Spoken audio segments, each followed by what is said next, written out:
Assalamualaikum warahmatullahi wabarakatuh. Alhamdulillahirabbil alamin wa bihi nasta'in wa ala umuri dunya waddin wa shalatu wassalamu ala anbiya'i wal mursalin wa ala alihi wa sahbihi ajmain.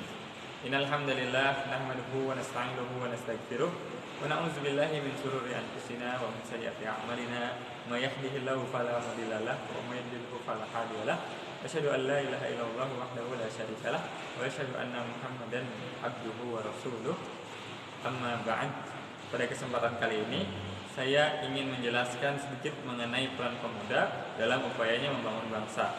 Untuk membangun suatu bangsa yang unggul, maka diperlukan sumber daya manusia yang cerdas, yang terampil, yang berdisiplin tinggi. Yang mana hal itu ada pada diri seorang pemuda. Pemuda sebagai tolak ukur pembangunan bangsa, sebagai harapan bagi bangsa ini, maka perannya sangat diharapkan untuk bisa memajukan suatu bangsa. Mengapa demikian dan apa saja kriteria seseorang itu bisa disebut sebagai pemuda dan apa saja indikatornya? Maka kita perlu mengetahui hal itu terlebih dahulu. Dijelaskan, dikutip dari website ombudsman.go.id pasal 1 ayat 1 Undang-Undang Nomor 40 Tahun 2009 tentang kepemudaan, bahwa di situ dijelaskan bahwa pemuda itu adalah rakyat Indonesia yang berada pada periode pertumbuhan dan perkembangan yang dengan rentang umur 16 sampai 30 tahun. Dari situ kita bisa mengetahui dengan rentang umur yang seperti itu betapa besarnya karunia yang Allah Subhanahu wa taala berikan kepada pemuda, baik itu dari kecerdasannya, kecakapannya, ketangguhannya dan kesegaran dari fisiknya. Maka sudah selayaknya para pemuda memanfaatkan karunia yang telah Allah berikan kepada mereka. Salah satunya dimanfaatkan untuk sebagai perannya dalam membangun bangsa. Untuk memaksimalkan karunia tersebut dan untuk dapat memanfaatkan dengan sebaik-baiknya, sehingga karunia yang telah Allah berikan itu tidak salah digunakan untuk kemaksiatan ataupun kesia-siaan, maka pemuda sudah selayaknya memiliki pegangan dan petunjuk hidup. Karena apa? Karena kita lihat di zaman sekarang ini banyak pemuda yang terbuai dengan sebagian dari pemuda itu terbuai dengan kemajuan teknologi, sehingga mereka menghabiskan waktunya untuk hal-hal yang tidak bermanfaat. Dan juga ada sebagian lagi dari mereka yang terjebak dalam kenakalan-kenakalan remaja yang berlanjut sampai dewasa, sehingga itu bisa menurunkan kualitas dan kinerja pemuda dan khususnya potensinya, sehingga tidak sesuai dengan apa yang dikatakan di awal tadi untuk membangun suatu bangsa. Bagaimana ia bisa membangun suatu bangsa apabila dia masih berkutat dalam permasalahan-permasalahan seperti itu?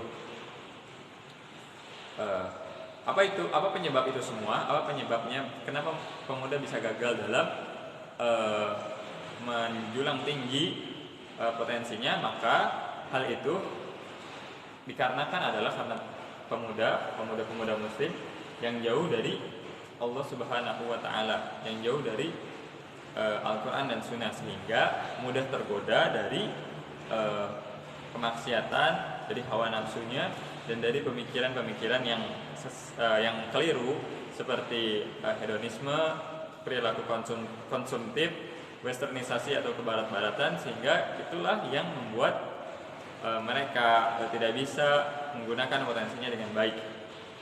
Maka sudah selayaknya para pemuda muslim untuk mengimplementasikan nilai-nilai Al-Quran dan Sunnah dalam kehidupannya, agar potensi yang Allah Subhanahu wa taala berikan itu bisa digunakan sebagaimana mestinya dalam kebaikan,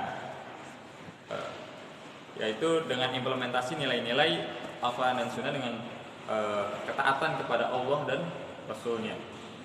Allah Subhanahu wa taala berfirman di dalam surat Al-Ahzab ayat 71, A'udzubillahi minasyaitonirrajim, wa may yuti'illaha wa rasulahu faqad faza fawzan 'azima.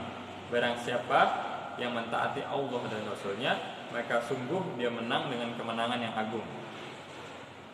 Dengan taat kepada Allah, dengan takwa kepada Allah, maka para pemuda bisa memiliki dampak positif bagi dirinya sendiri dan juga lingkungannya, bagi kehidupan akhiratnya dan dunianya, dan juga dalam upayanya dalam membangun bangsa.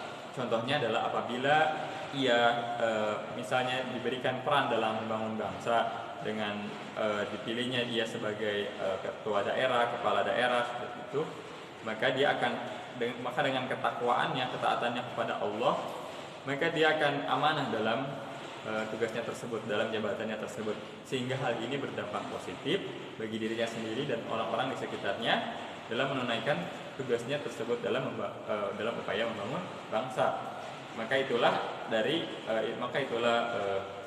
manfaat yang harus ada pada diri pemuda. Maka itulah ketakwaan itulah yang harus ada pada diri seorang pemuda dalam upayanya membangun bangsa. Itulah dampak positif dari esensinya mengimplementasikan nilai-nilai Al-Quran dan Sunnah, yaitu ketakwaan kepada Allah, sehingga bisa bermanfaat bagi dirinya sendiri dan orang lain, dan juga dunia dan akhiratnya, dan juga dalam upayanya membangun bangsa.